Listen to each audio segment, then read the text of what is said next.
The video my mother-in-law sent before she died. My phone buzzed at 11:42 that night. I remember the time because I was half asleep on the couch and the sound made me look at the screen right away. The house was quiet. Daniel had already gone upstairs about an hour earlier, and I stayed in the kitchen scrolling on my phone, trying to relax. When I saw the name on the screen, I sat up. Margaret. My mother-in-law. That alone was strange. Margaret never texted me. Not once in 3 years of marriage. If she needed something, she called Daniel. If she wanted to talk, she talked to Daniel. When we visited her house, she spoke to him and barely looked at me. So when I saw her name lighting up my phone that night, my first thought was that she meant to message someone else. I didn't open it right away. Instead, I just stared at the notification. Part of me didn't even want to know what she had sent. Our relationship had always been uncomfortable.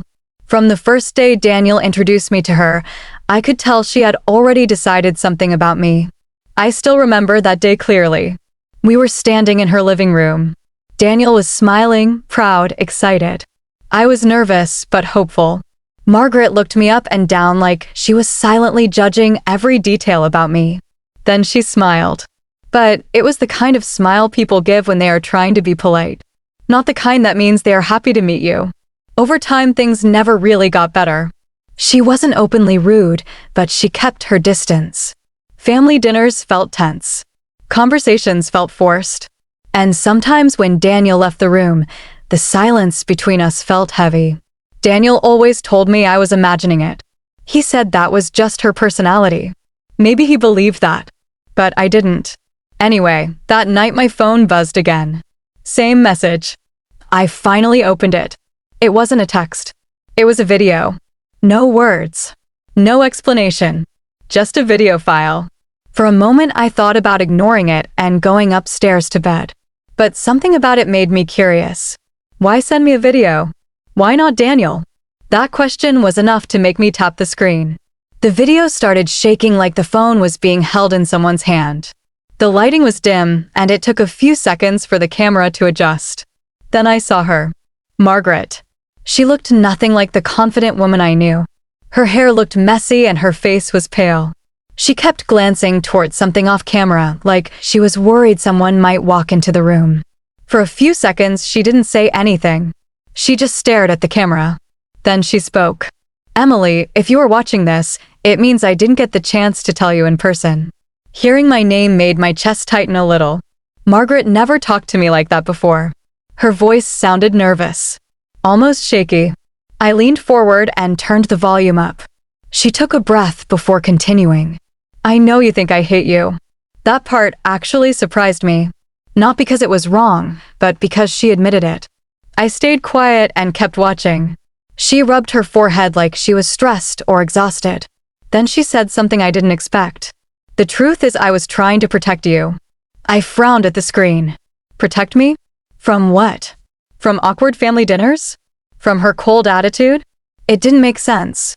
But Margaret didn't look like someone making a joke. She looked scared. The kind of scared people try to hide but can't. She leaned closer to the phone and lowered her voice. You can't trust Daniel. I immediately paused the video. The room suddenly felt very quiet. Daniel. My husband. The man sleeping upstairs. The man I had built a life with.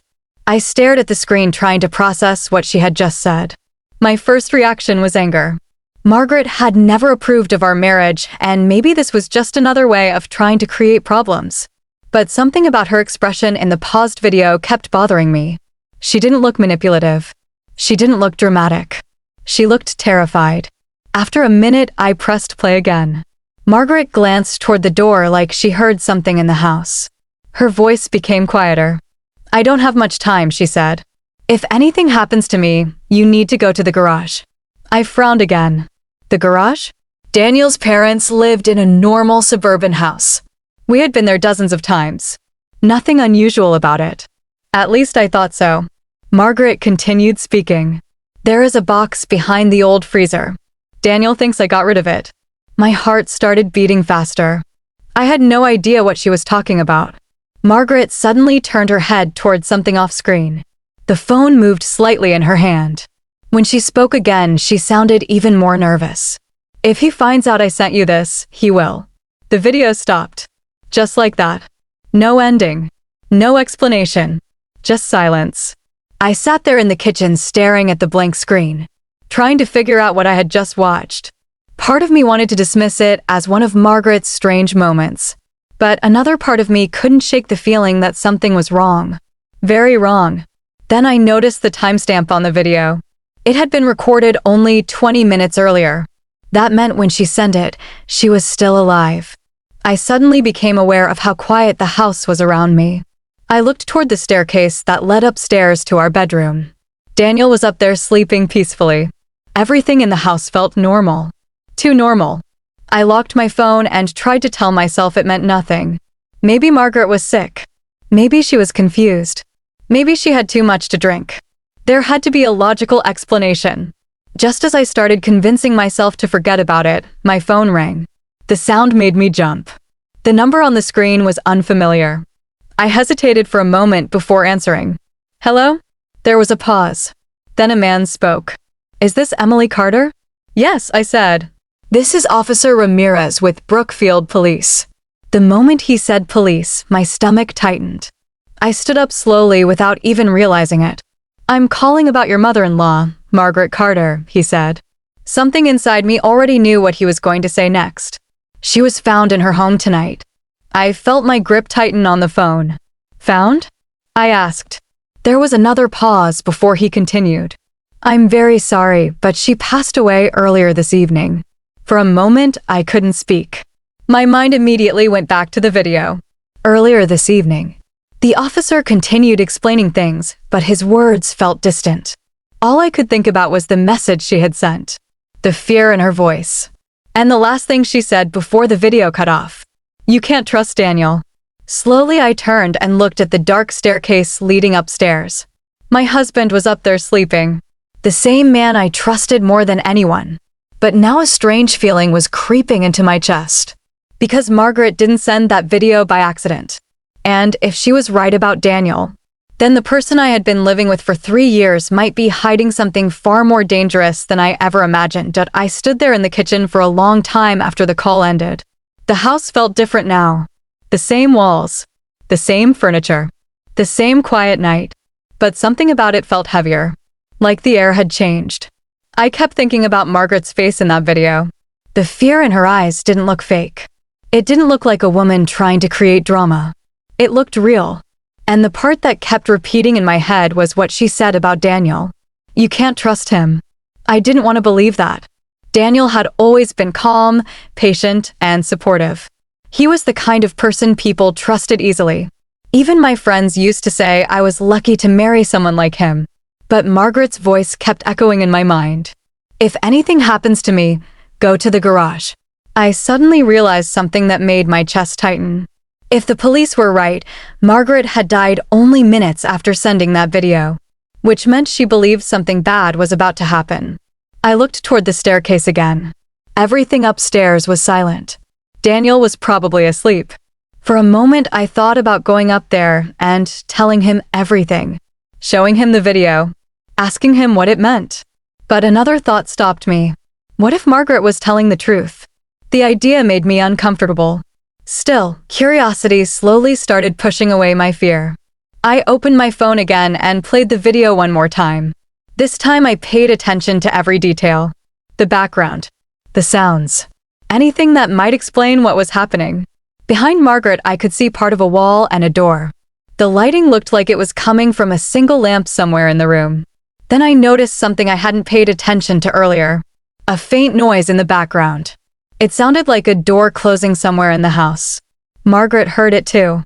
That was the moment she looked over her shoulder. My stomach twisted. She wasn't imagining something. She was reacting to it. I locked my phone and suddenly felt the urge to move. Sitting still in that kitchen didn't feel right anymore. I turned off the lights and slowly walked toward the stairs. Each step creaked slightly under my feet. Halfway up the staircase, I paused. I could hear Daniel breathing softly in the bedroom. Normal. Peaceful. Nothing about it sounded dangerous. You're overthinking this, I told myself. But I still pushed the bedroom door open slowly. Daniel was asleep on his side of the bed. The room looked exactly the same as it always did. For a few seconds, I just stood there watching him, trying to imagine the possibility that Margaret might have been right. It felt impossible. Daniel shifted slightly in his sleep and opened his eyes. "Emily?" he mumbled. "What's wrong?" I forced a small smile. "Nothing. Sorry. I didn't mean to wake you." He blinked and looked at the clock. "It's late. Are you coming to bed?" "Yeah," I said. "In a minute." He nodded and closed his eyes again almost immediately. Within seconds, he was asleep. I stood there a little longer. Then I quietly stepped back into the hallway and closed the door. Something inside me told me not to mention the video yet. Not until I understood more. I went downstairs again and grabbed my car keys. The moment the idea entered my head, it refused to leave. The garage. Margaret's garage. It was only a 20-minute drive from our house. I told myself I was just being curious. Nothing more. The streets were empty as I drove through the neighborhood. Streetlights passed across the windshield one after another. My hands were gripping the steering wheel tighter than usual. The whole time my mind kept replaying Margaret's words. "There is a box behind the old freezer. Daniel thinks I got rid of it." That part confused me the most. Why would Daniel think she destroyed something? And what could be inside a box that was important enough to record a secret video about? When I finally reached Margaret's neighborhood, I noticed police lights down the street. 2 patrol cars were parked outside her house. My heart started racing. For a moment, I almost turned the car around. But instead, I parked a little further away and sat there watching. An ambulance was parked near the driveway. 2 officers were talking quietly near the front door. The house looked dark and still. It felt strange seeing it like that. I had been there so many times for holidays and dinners. Now it looked like a completely different place. After a few minutes, the ambulance doors closed and the vehicle slowly drove away. One of the police cars followed it. Only one officer remained near the front yard. I waited another 10 minutes before stepping out of my car. My legs felt slightly shaky as I walked toward the house. The officer noticed me right away. "Ma'am, the property is closed tonight." I nodded quickly. "I know. I'm Emily, Margaret's daughter-in-law. You called earlier." His expression softened a little. "Right. I remember. I'm very sorry for your loss." "Thank you," I said quietly. "We'll need family to come by tomorrow to discuss a few things," he continued. I nodded again, pretending that was why I came. "We were planning to come by in the morning," I said. "That's fine," he replied. "Tonight we're just finishing up." I glanced toward the garage without making it obvious. The officer followed my gaze. "You shouldn't stay long," he said gently. "It's been a difficult night." I promised I wouldn't. A few minutes later, he stepped away to answer a call on his radio near his car. That was the moment my heart started beating faster. The garage door was slightly open, just enough to slip inside. Every logical part of my brain told me to leave. But Margaret's voice came back into my head again. "Go to the garage." I walked slowly toward it. The night air felt cold against my skin. When I reached the door, I paused and listened. Nothing. Just silence.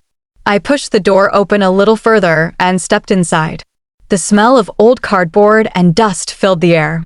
The garage looked exactly like I remembered it. Tools hanging on the wall. Shelves filled with random boxes. And in the far corner, the old freezer. My heart started pounding harder. For a moment, I just stood there staring at it. Part of me still hoped I wouldn't find anything, but another part of me knew that whatever Margaret had hidden here was the reason she sent that video. Slowly, I walked across the garage. Each step felt louder than it should. When I reached the freezer, I looked behind it. There was something there. A large dusty box pushed against the wall. My hands hesitated before touching it. Because deep down I had the strange feeling that once I opened that box, everything in my life was going to change. And for the first time that night, I wondered if Daniel already knew I was here. My hand was still resting on the dusty box behind the freezer. For a few seconds I didn't move. The garage felt colder than the rest of the house. Quiet. Heavy. Like the place had been holding secrets for a long time. I slowly pulled the box toward me. Dust scraped across the concrete floor, and the sound made my heart jump. I froze and listened. Nothing. No footsteps. No voices. Just the faint hum of the old freezer. I knelt down and brushed some dust off the top of the box. It was sealed with old packing tape, yellowed with age. Margaret had hidden this carefully. That much was obvious. My fingers hesitated for a moment before peeling the tape back. The sound seemed loud in the silence. Finally, the lid lifted. Inside were several envelopes, a small recorder, and a stack of photographs. My first reaction was confusion. This didn't look like money or anything valuable. It looked like evidence. I picked up the photographs first. At first, they didn't make sense. Most of them were taken from a distance. Parking lots, street corners, buildings. Then I realized something that made my stomach tighten. Daniel was in the pictures. In almost every single one. Different days, different places, but always Daniel. I flipped through them faster. In some photos, he was meeting people I didn't recognize. In others, he looked like he was arguing with someone. And in one picture, he looked angry. Really angry. The kind of expression I had never seen on his face before. My heart started beating harder. Why would Margaret be secretly taking pictures of her own son? Unless she was watching him. Or documenting something. I set the photos aside and grabbed one of the envelopes. Inside were printed emails, bank statements, and copies of documents I didn't fully understand. But one word kept appearing again and again. Investigation. My mind started racing. Margaret wasn't just suspicious of Daniel. She had been collecting proof of something. Then I noticed the small recorder inside the box. An old voice recorder. The kind reporters use for interviews. My hands felt slightly shaky as I picked it up. There was only one recording saved on it. I pressed play. For a second, there was only static.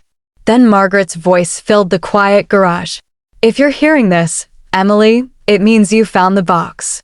My breath caught. She had expected this. I looked around the garage instinctively, like she might somehow be there watching. Her voice continued. I didn't want to involve you, but you're the only person Daniel won't suspect right away. That sentence made a chill run through me. Won't suspect. Which meant she believed Daniel was capable of something serious. Margaret continued speaking slowly, carefully choosing her words. About a year ago, I noticed Daniel started changing. At first, it was small things. Late nights. Phone calls he wouldn't explain. Trips he didn't mention until the last minute. I felt my chest tighten. I remembered those nights. Daniel had told me they were work-related. Margaret's voice continued. At first, I told myself I was imagining things. But then I saw him meeting people behind the old shopping center on Pine Street. My heart skipped. That place was only 10 minutes from our house. So I started watching him. There was a pause in the recording. I could hear paper moving near the microphone like she was looking at notes. What I discovered scared me more than I expected. Another pause. Daniel owes people money. Dangerous people. My mouth went dry. Money? What kind of money? Then Margaret said something that made my entire body tense. And I think he has been using you to hide it. For a moment, I couldn't breathe properly. Using me? How? The recorder crackled slightly before she continued. I don't know everything yet, but I know enough to be afraid. I confronted him 2 weeks ago. He denied everything, but the look in his eyes told me I was right. My grip tightened on the recorder. Confronted him. 2 weeks ago. Daniel never mentioned any argument with his mother. Margaret's voice became quieter in the recording. Since then, he has been acting different around me. Watching me. Like he knows I found something. A cold feeling spread through my chest. Because that meant tonight might not have been random. Margaret took a slow breath in the recording. If anything happens to me, the documents in this box should help you understand what Daniel is involved in. My eyes moved back to the envelopes scattered on the floor. Then Margaret said the words that made my heart pound harder than before, and Emily, if you're hearing this, you need to be careful. Because if Daniel realizes you know about any of this, you could be in danger too. The recorder clicked off. Silence returned to the garage. I stayed there on the floor for a long moment, trying to process everything. None of this made sense. Daniel wasn't that kind of person. He couldn't be. But the photos were real. The documents were real. And Margaret clearly believed something terrible was happening. I slowly stood up. My thoughts were racing so fast I could barely organize them. Maybe Margaret misunderstood something. Maybe there was another explanation. That was the only thing that made sense. But deep down, a small voice in my mind whispered something else. What if she was right? I started putting the papers back into the box. Suddenly a sound came from outside the garage. Footsteps. I froze. The footsteps stopped just outside the door. For a moment no one moved. No one spoke. Then a voice I knew better than anyone else in the world broke the silence. Emily? My entire body went cold. Daniel. I turned slowly toward the garage entrance. He was standing there in the dim light from the driveway, and the look on his face told me one thing very clearly. He was not surprised to see me. For a few seconds, neither of us said anything. The garage suddenly felt smaller. The light from the driveway fell across Daniel's face, and I noticed something I had never really seen before. He wasn't confused. He wasn't shocked. He looked calm. Too calm. My heart was pounding so hard I could feel it in my throat. Daniel glanced down at the box on the floor, then back at me. So, he said quietly, you found it. Those 4 words sent a chill through my body. You knew about this? I asked. He stepped inside the garage slowly and closed the door behind him. The soft thud of the door made the silence heavier. I was hoping you wouldn't come here tonight, he said. His voice was calm, almost tired. Like someone who had been expecting this moment for a long time. My hands felt cold. Your mom sent me a video, I said. I watched his eyes carefully for a reaction. There was one. Small, but real. Daniel exhaled slowly and ran a hand through his hair. I was afraid she might do something like that, he said. Afraid? I repeated. Yes. My chest tightened. Because this conversation didn't feel like the one I expected. If Margaret was right, Daniel should have been angry. Or defensive. But instead he looked resigned. Like someone who was finally done hiding something. I picked up one of the photographs and held it toward him.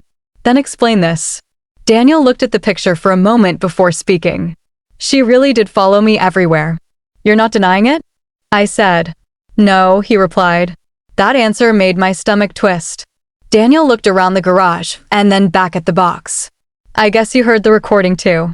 I didn't answer. He sighed and leaned against the wall. I should have told you the truth a long time ago, he said. My voice came out sharper than I expected. Then start now. Daniel nodded slowly. About a year ago, I got into financial trouble. That part matched what Margaret had said. But something in his tone told me the story was more complicated. I invested money with the wrong people, he continued. At first it seemed legitimate. Then I realized too late it wasn't. My mind started connecting pieces. The late nights. The secret phone calls. I owed them more than I could pay back. So yes, I was meeting people. Trying to fix the situation before it became dangerous.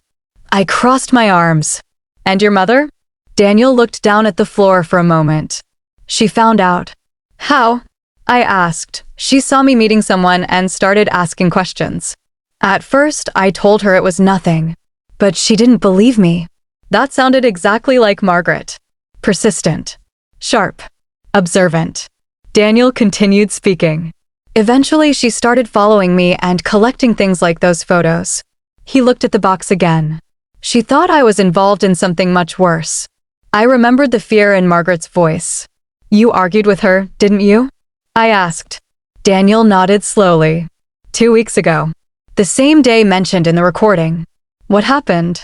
I told her she needed to stop digging into my life, he said. I didn't want you dragged into my problems. That sentence made my chest tighten slightly. Because if he was lying, he was very good at it. And if he was telling the truth, then everything Margaret believed might have been wrong. Daniel looked at me again. Emily, I never wanted you to find out like this. Then why hide it from me? I asked. Because I thought I could fix it. Silence filled the garage again. But something still didn't add up. If that was the whole story, Margaret wouldn't have sounded that afraid. And she definitely wouldn't have recorded that video. Daniel must have seen the doubt on my face. You think I hurt her, don't you? I didn't answer. But my silence was answer enough. Daniel pushed himself off the wall and walked a few steps closer. Emily, I swear to you, I did not harm my mother. His voice was steady. Serious. For a moment, I almost believed him. Then another thought hit me. The police said she died earlier tonight. Daniel nodded slowly. Yes. Where were you tonight? I asked. He looked directly at me. Looking for you. That answer caught me off guard. What? You weren't home when I woke up, he said. I checked your location and saw you driving here. My stomach dropped. You tracked my phone? Daniel didn't deny it. I was worried. That didn't make me feel better. If you were looking for me, how did you get here so fast? Daniel hesitated for the first time since entering the garage. Because, he started to say. Then we both heard it. A car pulling into the driveway. Headlights flashed through the small garage window. Daniel turned toward the sound immediately. That's not the police, he said quietly. My heart started racing again. Who is it? Daniel's expression changed in a way that made my stomach drop. That's the problem, he said. I don't know. A car door slammed outside. Then another. Footsteps approached the house. Heavy footsteps. More than one person. Daniel grabbed the box quickly and pushed it back behind the freezer. What are you doing? I whispered. If those are the people I owe money to, you cannot let them see any of this. The fear in his voice sounded real. For the first time that night, I realized something terrifying. Maybe the danger Margaret was talking about wasn't Daniel. Maybe it was someone else. The footsteps stopped just outside the garage. A shadow moved under the door. Someone knocked. Hard. Daniel looked at me. Whatever happens, don't say anything about the box. Another knock. Louder this time. My heart was pounding so hard it felt impossible to breathe. Daniel slowly walked toward the garage door. And in that moment, I realized something chilling. Margaret might have been right about one thing. Tonight wasn't the end of this story. It was only the beginning. If this story touched your heart. Thank you for staying with me until the very end. Stories like this remind us that behind every smile, there's a truth waiting to be heard. If you believe family should be built on love and respect, not humiliation and silence, make sure you're part of this community. Subscribe, like this video, and share it with someone who needs to hear this today. Because sometimes, a story isn't just a story. Sometimes it's someone's real pain, someone's real awakening, someone's second chance. Thank you for giving your time, and I'll see you in the next story.